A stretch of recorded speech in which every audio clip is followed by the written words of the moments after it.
Mga kabunyog, mga kababayan, magandang araw po sa inyong lahat. Welcome po sa isa na namang episode ng ating talakayan dito po sa Attorney Ricky Tumutorgo, nagtataguyod ng katotohanan, nakikipaglaban para sa bayan. Nilangaw na naman ang March 11 DDS rally. Ha? Yung rally sa March 11, ano yan Dapat dapat dagsain yan ang malaking rally nila. Dapat massive na rally nila yan. Bakit? First year na anniversary yan ng pagkakaaresto kay Duterte at pagdala dito sa ICC. Siyempre, ano yan? Dapat kung yung kanilang galit na ang kanilang Tatay Digong ay dinala sa ICC, dapat ngayon ipakita nila yan sa pamamagitan ng rally. Kaya lang nag-rally sila doon sa may Korte Suprema. Pinangunahan ni Mike Defensor, ni Topacio, nila Trixie Cruz Angeles, yun, mga nakita ko, nandun. Sila, Mike Defensor sa si Topacio ang nangunguna dun eh. Kaya lang, kukunti ang tao. Kukunti ang tao. Ano ba yun? 100 lang yata yun o 150? Nakalaki-laki lang doon sa rally ni Eric Celes doon sa EDSA Shrine.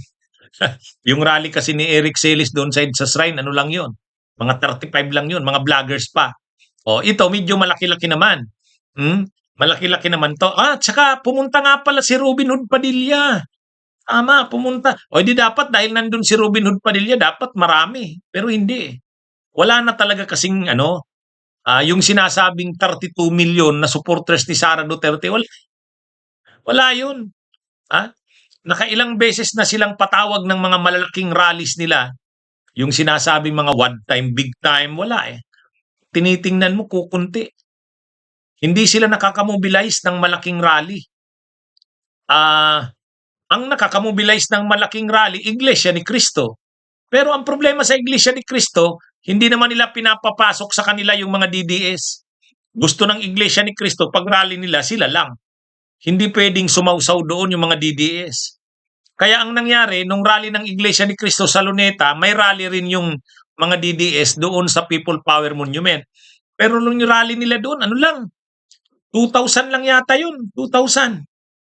Ang iniisip nila noon, people power na yun ngayon, ito naman, dapat ito, kasi first year or unang taon na anibersaryo ng pagka-aresto kay Duterte, ay di dapat nagkita sila ng pwersa. Kaya lang wala. Wala, kukunti, nilangaw na naman. Ewan ko kung paano masasabi ng mga DDS na mapapabagsak na daw ang administrasyon ni Marcos, ni PBBM.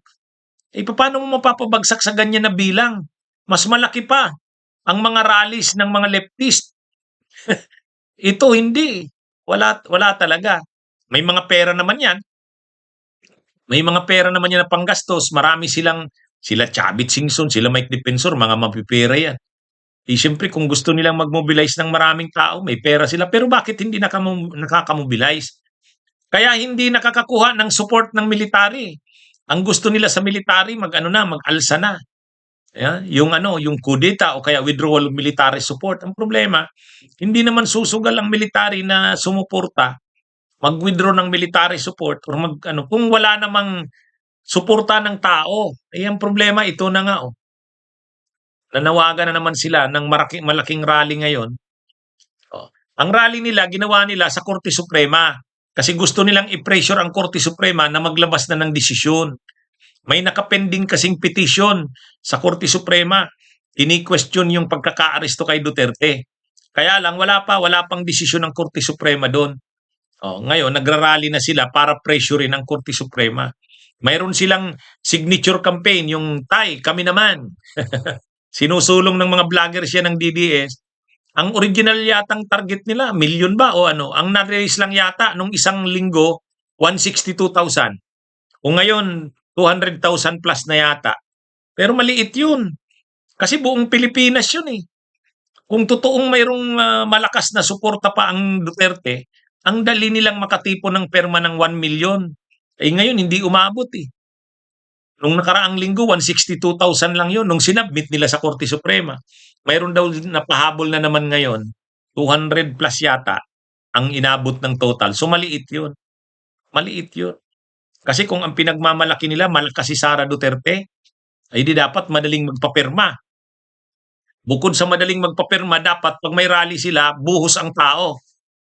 Ay wala, hindi sila nakakamobilize ng malaking ano. Noon pa yan. Hindi talaga na wala talagang mas marami vloggers.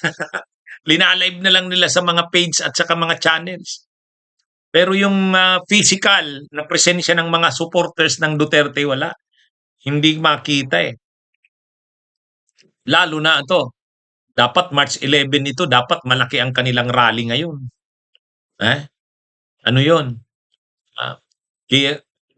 Kung makikita mo, kukunti lang. Marami lang mga streamers, mga placards, yun lang ang karami.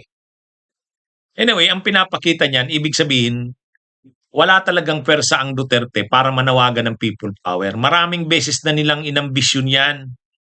Maraming beses na wala namang nangyayari. Hindi talaga nakakamobilize ng malaking pwersa.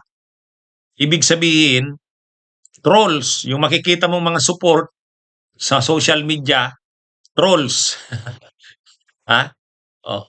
Kasi kung malakas talaga sila ang suporta, yung totoong suporta sa social media, lalabas yan. Pag nanawagan, lalo na ngayon, dahil March 11, anniversary ng pag-aresto kay Duterte, dapat lalabas yung mga didi. Pero hindi, wala nga, nilangaw na naman. Nilangaw na naman. Anyway, talagang wala naman na silang pwersa eh. Kaya yung pinagmamalaking 32 million, wala yun. Wala yun. Maraming beses na silang nung pagka-aresto kay Kibuloy, nanawagan sila ng mga rallying malalaki, wala din. Pagka-aresto kay Duterte, pumunta sila sa liwasan, ilang gabi yun, wala rin. Ngayon, kahit ngayon, hanggang ngayon, wala. Yan yung totoong nangyayari dyan. Bunyog, bunyog, halikan na kasama ka. Bunyog, kapag buklod ay may pag-asa. Luzon, Visayas, Mindanao, isa ang pananaw. Sa bagong Pilipinas ang bunyog isisigaw.